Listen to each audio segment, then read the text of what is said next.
तो दोस्तों आज तारीख हो गई है 26 फरवरी 2024 की, साथ ही में दिन है सोमवार का। तो आइए बिना देर किए फटाफट से जानते हैं आज की ताजा खबरें और मुख्य समाचार। तो देखें आज के मुख्य समाचार की पहली बड़ी खबर, किसानों के खाते में फिर आएंगे 2000 रूपए। पीएम मोदी 28 फरवरी को ट्रांसफर करेंगे 16वीं किस्त। जी हाँ, प्रधानमंत्री मोदी आने वाले 28 फरवरी को पीएम किसान सम्मान निधि योजना की 16वीं किस्त जारी करेंगे। शायद आपको पता होगा, इस योजना के तहत हर किस्त में किसानों के बैंक खाते में 2000 रूपए की राशि आती है। यानी कि अभी तक इस योजना के तहत 15 बार गरीब किसानों के खाते में सरकार द्वारा 2-2 हजार रूपए भेजे जा चुके हैं और अब जल्द ही 28 फरवरी को 16वीं बार 2-2 हजार रूपए दिए जाएंगे। वैसे आप नहीं जानते हैं तो आपको बता दें, पीएम किसान सम्मान निधि योजना के तहत देश के गरीब किसानों को हर साल 3 किस्तों में 2-2 हजार रूपए करके 6000 रूपए दिए जा रहे हैं। इस योजना की शुरुआत 2019 फरवरी के महीने में हुई थी। यानी कि लगभग बीते 5 साल से किसानों को हर साल सहायता राशि के रूप में 6000 रूपए बिल्कुल फ्री में दिए जा रहे हैं। देखिए अगली खबर, ज्ञानवापी के व्यवस्था खाने में पूजा पे रोक नहीं लगेगी। इलाहाबाद हाईकोर्ट में मुस्लिम पक्ष की आपत्ति हुई खारिज। अभी हाल ही में बीते 31 जनवरी को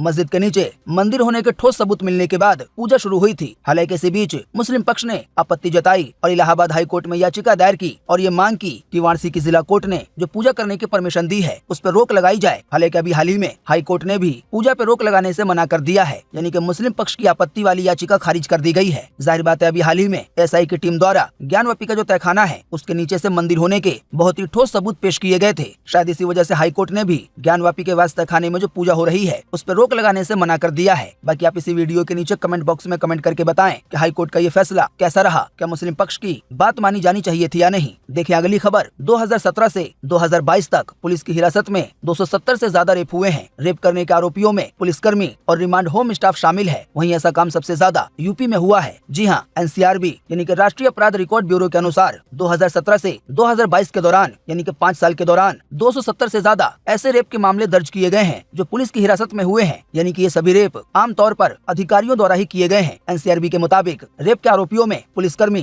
पब्लिक सर्वेंट, आर्म्ड फोर्स के मेंबर, जेल का स्टाफ, रिमांड होम स्टाफ ये सभी शामिल हैं। और ज्यादा आसान शब्दों में कहें तो कई ऐसी महिलाएं होती हैं जो किसी अपराध की वजह से जेल जाती हैं। तो ऐसे ही 270 से ज्यादा महिलाओं के साथ 2017 से 2022 के दौरान रेप की वारदात को अंजाम दिया गया है। और यह आंकड़ा सरकारी आंकड़ा है, राष्ट्रीय अपराध रिकॉर्ड ब्यूरो द्वारा जारी किया गया है। यानी कि महिलाएं पुलिस की कस्टडी में या जेल में भी सुरक्षित नहीं है। बाकी इस पर आपका क्या कहना है, आप अपनी बात इसी वीडियो के नीचे कमेंट बॉक्स में लिखना ना भूलें। देखिए अगली खबर, सऊदी अरब में अब मस्जिदों में नहीं होगा इफ्तार, प्रिंस सलमान ने लगा दिया है प्रतिबंध। जी हाँ, सऊदी अरब ने मस्जिदों के अंदर इफ्तार परोसने पे प्रतिबंध लगा दिया है। शायद आपको पता होगा, इफ्तार वो खाना होता है जो रोजा यानी कि व्रत तोड़ने के लिए रमजान के महीने में शाम को खाया जाता है। तो इफ्तार पार्टी को लेकर या इफ्तार के खाने को लेकर यह आदेश जारी किया गया है कि अब सऊदी अरब में जितनी भी मस्जिदें हैं तो किसी भी मस्जिद के अंदर इफ्तार का खाना नहीं परोसा जाएगा। वहीं एक और आदेश में ये भी कहा गया है कि मस्जिदों के इमामों को आने वाले पवित्र महीने के दौरान उपासकों को इफ्तार कराने के लिए दान लेना मना होगा। यानी कि रोजेदारों से चंदा लेने के लिए भी मना कर दिया गया है मस्जिद के इमामों को। वहीं इसी बीच सऊदी अरब के सभी मस्जिद के इमामों को तरावीह की नमाज को लंबा करने से बचने और उपासकों के लिए लाभकारी उपदेश देने का आग्रह किया है। हालांकि साथ ही में ये भी कहा है कि जो उपदेश दिया जाए, जो तकरीर की जाए, जो बयान दिया जाए तो वो ज्यादा लंबा ना हो जिससे लोग परेशान हो। तो अब इसका भी ध्यान आने वाले रमजान के महीने में मस्जिद के इमामों को रखना होगा सऊदी अरब में। बताया गया सऊदी अरब अपने देश की छवि एक कट्टरपंथी मुल्क से बदलना चाहता है। इसका प्रमुख कारण प्रिंस सलमान की नई आर्थिक नीति है। यानी कि अभी तक पूरी दुनिया में सऊदी अरब की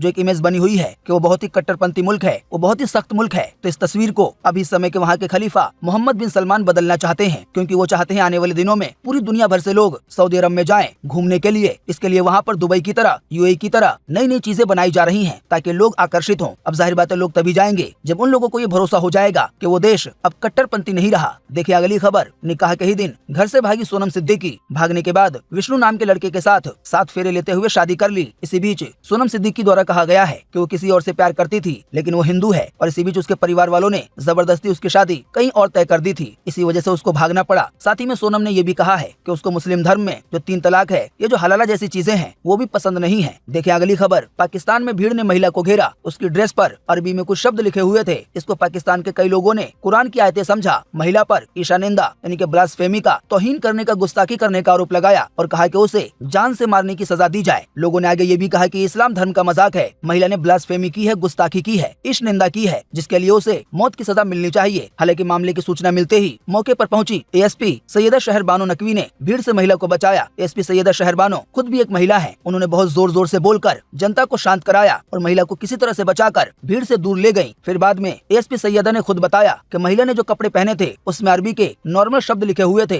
वो कुरान की आयतें नहीं थी। हालांकि मामला शांत होने के बाद पीड़िता महिला ने वहाँ के मौलवियों के सामने इसके बावजूद भी माफी मांगी। साथ ही में पीड़ित महिला को ये भी कहना पड़ा कि वो अब आगे से ऐसे कपड़े नहीं पहनेगी और वो एक सच्ची मुस्लिम है। पीड़ित महिला ने कैसे कपड़े पहने थे जिस वजह से लोग उसकी जान लेने पे तुल गए, उस कपड़े की तस्वीर आप देख सकते हैं अपनी स्क्रीन पर। असल में इस कपड़े पर इंग्लिश या हिंदी की तरह अरबी के शब्द लिखे हुए हैं। हालांकि ये कुरान की आयत नहीं है। कई सारे टी शर्ट या कई शर्ट इस तरह के आते हैं जिस पर इंग्लिश में कई शब्द लिखे होते हैं या हिंदी में कुछ लिखा होता है, तो ऐसे ही अरबी में लिखा हुआ था। अब पाकिस्तान के अक्सर लोगों को अरबी पढ़ना तो आता है लेकिन अरबी का क्या मतलब होता है ये पता नहीं होता। इस वजह से भी ऐसी कंफ्यूजन पैदा होती है। साथ ही इस रिपोर्ट में ये भी बताया गया है कि पाकिस्तान के बहुत सारे लोग ब्लास्फेमी की वजह से, गुस्ताखी की वजह से, यानी कि उन लोगों को अगर लग रहा है कि कुरान की या प्रॉफिट की गुस्ताखी हो रही है तो इस वजह से किसी भी काम को अंजाम दिया जा सकता है। अभी हाल ही में लगभग 6 महीने पहले पाकिस्तान में एक भीड़ ने 5 चर्च को और कई ईसाइयों के घर को जला दिया। इन सभी पे केवल इस निंदा का यानी कि ब्लास्फेमी करने का, गुस्ताखी करने का शक था, यानी कि केवल शक था। इस वजह से कट्टरपंथियों ने 5 चर्च यानी कि ईसाइयों की जो प्रेयर की जगह थी, पूजा करने की जगह थी, ऐसे 5 चर्च को जला दिया। रिपोर्ट में तो यहाँ तक कहा गया है कि पाकिस्तान के पंजाब प्रांत के शहर फैसलाबाद में कट्टरपंथियों ने 5 चर्च में आग लगा दी, फिर ईसाइयों के घर में लूटपाट की। इसके बाद उनके घरों को भी आग के हवाले कर दिया। कट्टरपंथी समूहों का, भीड़ का यह आरोप था कि ये चर्च इस निंदा को, गुस्ताखी को बढ़ावा दे रहे थे। और ये सभी बातें पाकिस्तान के ही अपने अखबार द डॉन में बताई गई कि 5 चर्च को जलाया गया, ईसाई लोगों के साथ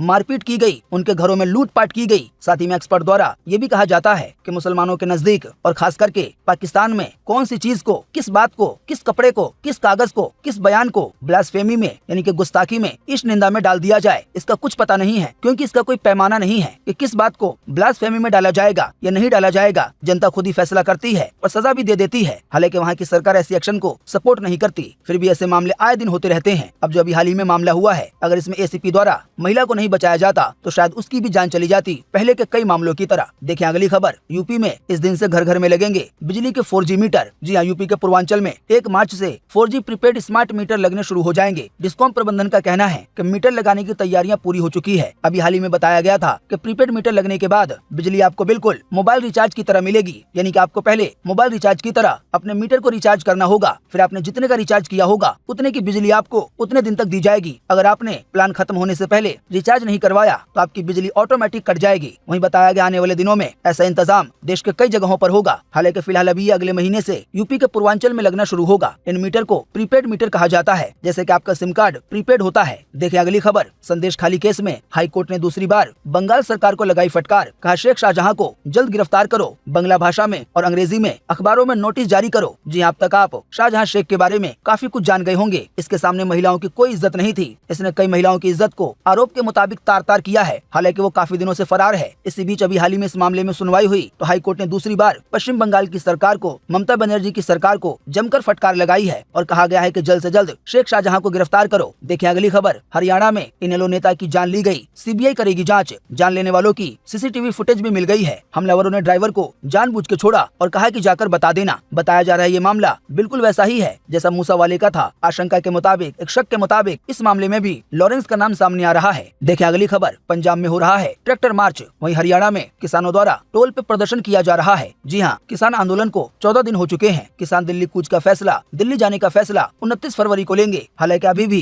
पंजाब हरियाणा के किसान शंभू और खनौरी बॉर्डर पे डटे हुए हैं। अभी हाल ही में सोमवार को पूरे देश में ट्रैक्टर मार्च निकाला गया। वर्ल्ड ट्रेड ऑर्गेनाइजेशन यानी कि WTO के पुतले फूंके गए। आसान शब्दों में कहें तो वैसे तो किसान दिल्ली के अंदर एंटर नहीं कर पा रहे हैं और दिल्ली जाने का फैसला 29 फरवरी तक टाल दिया है, पर इसके बावजूद भी पंजाब के कई जगहों पर, हरियाणा के कई जगहों पर किसानों का प्रदर्शन जारी है। देखिए अगली खबर। मराठा आंदोलनकारियों ने जालना में बस जलाई, दंगा और हिंसा और ज्यादा न भड़के। इस वजह से महाराष्ट्र के 3 जिलों में इंटरनेट को बंद कर दिया गया है। जी हाँ, मराठा आंदोलन के प्रदर्शनकारियों ने अंबाड तालुका के तीर्थपुरी शहर में छत्रपति शिवाजी महाराज चौक के पास एक सरकारी बस को आग लगा दी। इस वजह से शिकायत भी दर्ज कराई गई है। शायद आप जानते होंगे अभी इस समय मराठा आरक्षण को लेकर महाराष्ट्र में एक बड़ा आंदोलन चल रहा है। देखिए अगली खबर। पीएम मोदी ने 41,000 करोड़ के रेल प्रोजेक्ट्स का उद्घाटन किया। इसी बीच पीएम मोदी बोले कि नया भारत बड़े सपने देखता है और उन्हें पूरा करने के लिए दिन रात काम करता है। जी हाँ, पीएम मोदी ने सोमवार को अमृत भारत योजना के तहत 2000 रेलवे इंफ्रास्ट्रक्चर प्रोजेक्ट्स को देश को समर्पित किया। 2000 रेलवे अमृत भारत योजना के तहत 2000 रेलवे इंफ्रास्ट्रक्चर प्रोजेक्ट्स को देश को समर्पित किया। रेलवे इंफ्रास्ट्रक्चर प्रोजेक्ट्स को देश को समर्पित किया। इसके लिए कुल 41,000 करोड़ का ऐलान किया गया। यानी कि इतने पैसे लगाकर आने वाले दिनों में जो रेल की सेवा है, जो रेलवे स्टेशन है या जो पटरियां हैं, उन सभी को बेहतर बनाया जाएगा ताकि आने वाले दिनों में आम जनता को फायदा हो, रेल का सफर और ज्यादा सुखद हो। देखिए अगली खबर। अमेरिकी सैनिक ने खुद को आग लगाई। वॉशिंगटन में इजरायली दूतावास के बाहर बोला, गाजा में हो रहे नरसंहार में शामिल नहीं होऊंगा। साथ ही कहा, फ्री फिलिस्तीन। जी अमेरिका की राजधानी वॉशिंगटन में इजरायली दूतावास के बाहर एक अमेरिकी एयरफोर्स के सैनिक ने आत्मदाह करने की कोशिश की,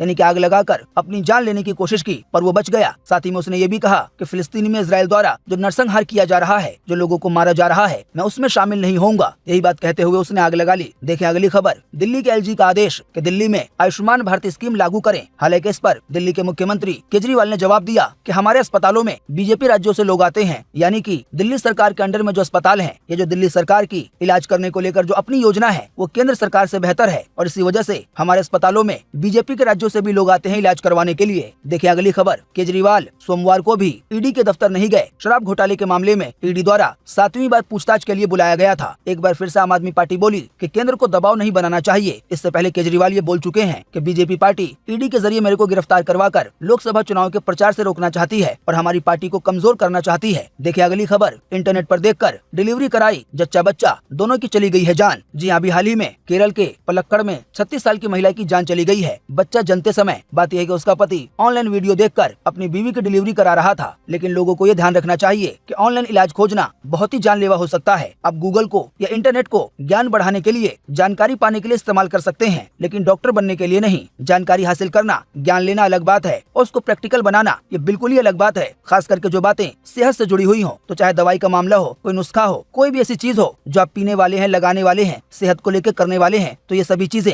डॉक्टर की सलाह के बाद ही करनी चाहिए। ऑनलाइन वीडियो देखकर या ऑनलाइन जानकारी प्राप्त करने के बाद ये बिल्कुल जानलेवा हो सकता है, जैसा कि इस खबर से आपने जाना। देखिए अगली खबर। सोने चांदी के दाम में फिर आई तेजी। आइए बताएं ताजा भाव। जी हाँ, सोने चांदी के दाम में सोमवार को फिर से तेजी देखने को मिली है। सोने के दाम में 236 रुपए की बढ़ोतरी हुई है। इस बढ़ोतरी के बाद अब 10 ग्राम 24 कैरेट सोना 62,244 रुपए का हो गया है। ऐसे ही बात की जाए अगर चांदी की, तो चांदी के दाम में मामूली सी बढ़त 86 रुपए की दर्ज की गई है। इस बढ़ोतरी के बाद अब 1 किलो चांदी की कीमत 69,739 रुपए हो गई है। तो दोस्तों उम्मीद करते हैं कि आज की इस वीडियो से आपको काफी कुछ जानकारी मिली होगी। हम बस इसके बदले में आपसे इतना ही चाहते हैं कि आप इस वीडियो को लाइक कर दें और शेयर कर दें, क्योंकि आपका लाइक और शेयर करना ही होता है हमारी मेहनत का फल।